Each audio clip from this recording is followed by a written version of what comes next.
Aku untuk saat ini sebagai terapis. Dari umur Belum mempunyai identitas. sampai satu hari itu bisa berapa tamu ya? Sampai 7 bisa. Makan sehari-hari aja kita itu kadang bingung. Mereka semua tergantung sama aku karena aku juga udah mulai lelah. Kalau aku menyerah, gimana nasib mereka?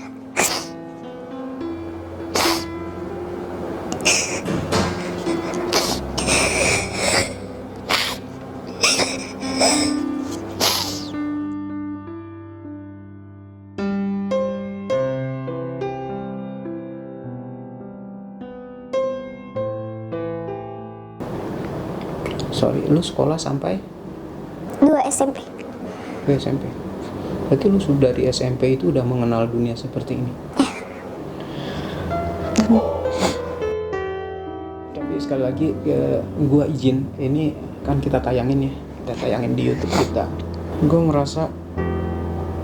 merasakan kehidupan yang berat banget. Maksud gua, lu udah harus menjalani kehidupan seperti ini dari umur segitu muda, dari SMP, dari umur 11-11an lu harus. Dulu awal-awalnya Awal-awalnya Iya. karena nggak mau ngerepotin orang tua, lu akhirnya berusaha untuk cari duit sendiri, dan lu terjerumus di jalan yang seperti ini. Berarti lu merasakan kurang diperhatikan gitu sama keluarga atau gimana? nyalahin orang tua. Nyalahin orang tua maksudnya? Mungkin kalau mereka nggak bisa atau gimana, mungkin anak-anaknya lebih nggak mengenal dunia kayak gini.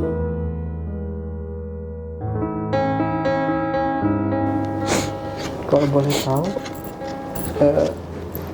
orang tua pisah dari umur berapa? Dari aku kelas 6 SD, 5 SD mau naik kelas 6 SD. Sorry, lu sempat married atau gimana? Udah sempat merit aku waktu tahun 2000. Karena masih jadi tulang punggung keluarga kan, apa ya, aku udah diberikan jodoh, cuman ya gimana ya, sama suami juga gak pernah ngertiin segala macemnya. Jadi akhirnya berhenti di tengah jalan rumah tangga aku pas udah punya anak satu. Punya anak satu? Iya. Makanya sampai sekarang aku mending pos kerja karena apa ya, aku masih banyak tanggungan sampai sekarang pun. Tak malah makin bertubi-tubi masalah di keluarga aku rasa.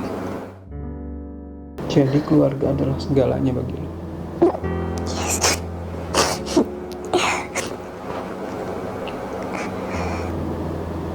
Semuanya jadi sekarang benar-benar lu yang, maksudnya lu yang nanggung kehidupan semuanya, keluarga, makan, sekolah, anak, dan lain-lain. Aku pengen adik-adik aku enggak seperti aku putus sekolah, tapi ternyata kadang pengen menyerah ya gitu. Aku udah susah payah kerja, istilahnya bener-bener dia nggak tahu penderitaan kayak gimana.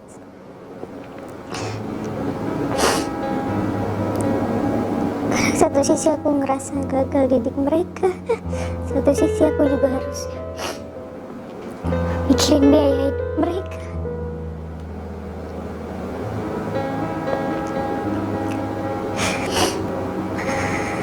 Aku seneng bisa bantu semua keluarga aku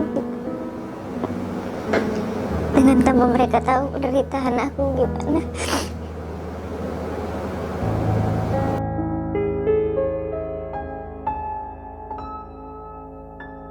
Keluarga tahu nggak lu kerja seperti ini? Kalau untuk keluarga, taunya aku jadi LC kayak pemandu lagu. Dia tahu aku kerja di dunia hiburan, cuman nggak sampai yang terlalu mendalami seperti itu. Ada ketakutan nggak sih selama ini? Takut misalnya nanti ada orang yang tahu, saudara, keluarga atau apa? Ya, kalau berbicara untuk ketakutan sih itu pasti ada, karena kan satu sisi orang tua, lagi kita mikirin ke orang tua, nama baik orang tua. Iya, nama baik keluarga ya. Dan satu lagi yang sampai detik ini udah hampir bertahun-tahun yang lebih aku takutin ya penyakit, entah itu apa ya namanya, orang kan pasti memikirkan dosa entah gimana ya. Aku itu makin kesini itu yang paling aku takutin. Antara yang lain-lain itu aku merasa kadang, apalagi aku udah punya anak ya, terkadang aku ngerasa malu aja buat jadi sosok ibu buat dia gitu. Apa sih penyesalan terbesar lu setelah menjalani ini? Terkadang aku merasa menyesal karena satu sisi aku emang istilahnya seperti itu untuk keluarga, dan jadinya aku juga ngasih ke keluarga dengan cara yang menghasilkan uang dengan cara seperti itu. Kalau boleh tahu, apa sih harapan lu ke depannya seperti apa? Kalau harapan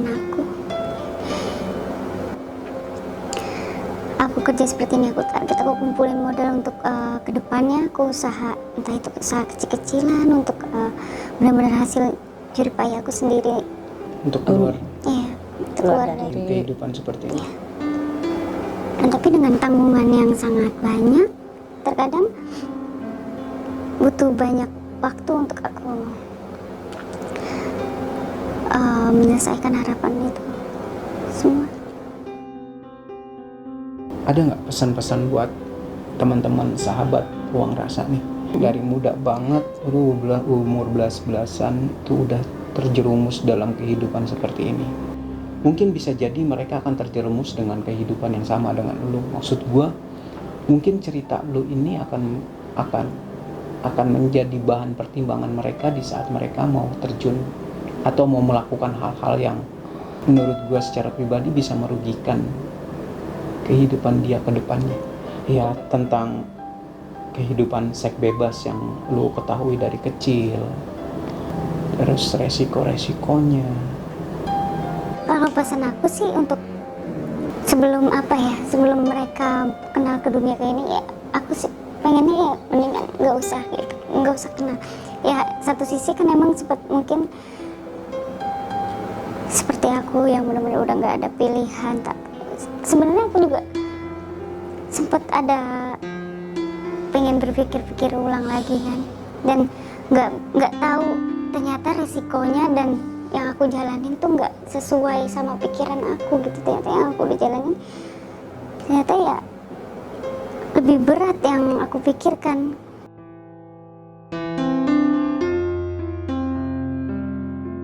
Gua hari ini banyak banget belajar nih tentang hidup. Gua belajar tentang arti sebuah pengorbanan. Gua belajar tentang arti sebuah kehidupan lah ya. Seorang perempuan yang harus menghidupi keluarganya, kakak-kakaknya, adik-adiknya, anaknya dengan jalan seperti ini gitu loh. Gue sih berharap semoga kisahnya dia ini bisa jadi bahan renungan juga, bahwa ada kehidupan di sekitar kita seperti ini gitu loh. Mereka bertahan hidup seperti ini, mereka mencari nafkah seperti ini gitu loh. Yang memang benar-benar mereka jalani. Terkadang mereka juga nggak punya pilihan untuk mencari cara yang lain gitu.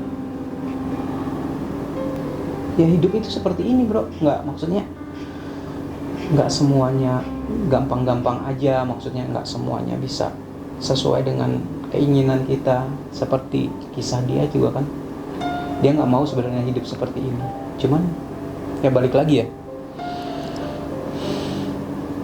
sekarang pilihan lo untuk menjalaninya ya seperti ini. Kalau gue sih berpikir ini tentang sebuah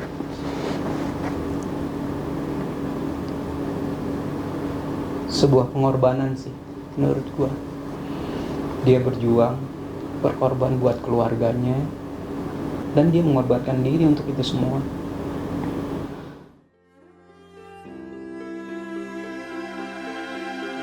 Sahabat Ruang Rasa, gini, kenapa gue balik lagi menceritakan bahwa gue mengangkat kisah ini di konten gue, karena memang ada orang-orang yang menjalani hidup harus seperti ini.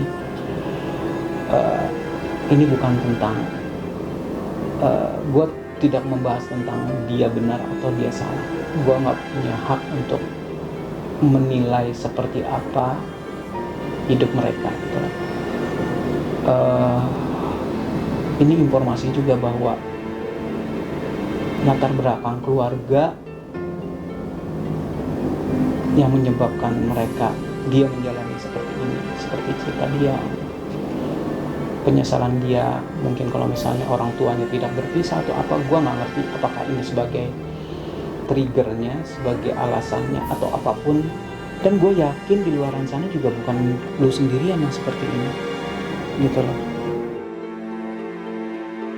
Dan gue juga izin lagi sekali lagi bahwa ini akan kita tayangkan, yaitu balik lagi ke niat kita ya, bareng-bareng kan, bahwa semoga di balik kisah lu, di balik cerita ini semua, ada pembelajaran yang bisa kita bagikan kepada para penonton ya. Jadi untuk yang episode yang sekarang mungkin sampai di sini dulu ya. Terima kasih atas waktunya. Sama-sama. Dan penonton juga terima kasih atas supportnya. Mohon dukungannya terus ya. Bye.